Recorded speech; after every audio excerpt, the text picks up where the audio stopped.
Qaniydi bundan oldin o'lib ketgan bo'lsam, qaniydi yo'q bo'lib unutilib ketsam. Nimalar qilib qo'yding? Bu kimning bolasi? Sharm hayo yo'qmi senda? Musoning dinini tark et, aks holda seni o'ldiraman. Allohga qasamki, undan hech qachon tonmayman.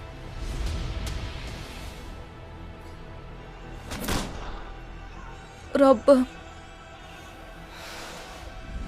Ey Ibrohim, qayoqqa ketyapsiz? Bizni shu yerga tashlab ketasizmi? Qanday qilib sizga ozor berishdi, otajon? Tuyada kelayotgan Oyshami? Safvon ham u bilanmi? Kunning shu paytida-ya?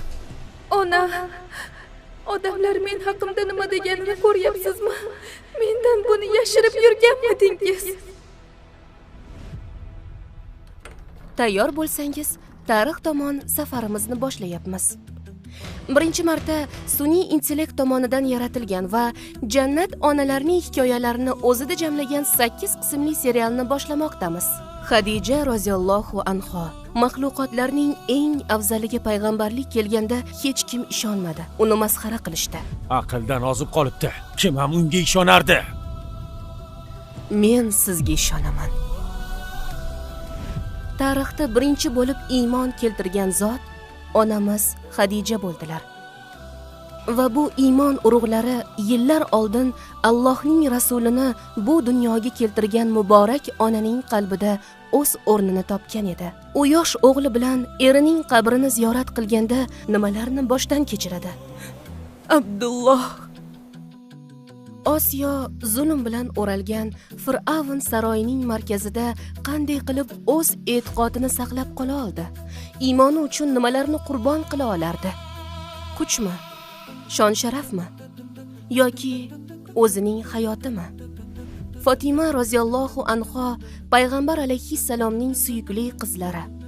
Rasululloh Ka'ba oldida sajda qilayotganlarida muborak yelkalariga ichaklarini ilib qo'yishdi. Fatima mitti qalbi bilan qanday qilib bunday og'riqni boshdan kechirdi? Ha, ba'zida biz Maryam onamizning unga qarshi qo'yilgan har qanday ayblovlarga qaramay, sobit tura olganiga guvoh bo'lamiz. Ey Maryam! Albatta sen juda iflos ish qilding. Qissalarimiz davomida Havvo onamizning jannatdan bu dunyoga bo'lgan sayohatiga guvoh bo'lamiz. Hojar onamizni cho'lda yolg'iz go'dak bilan hech narsa yo'q joyda suv qidirib, bor kuchi bilan umidga sodiq qolgan holda ko'ramiz. Ilojsizlik, qo'rquv, yolg'izlik ularni to'xtatib qola olmadi. Chunki ular jannat onalari edilar. Biz 100 dan ortiq haqiqiy islom manbalaridan foydalangan holda tayyorlagan videolarimizda 8 ta onalarimizning qissalarida ibodatlariga va itoatkorliklariga guvoh bo'lamiz. Jannat onalari videolarimizni boshlaymiz.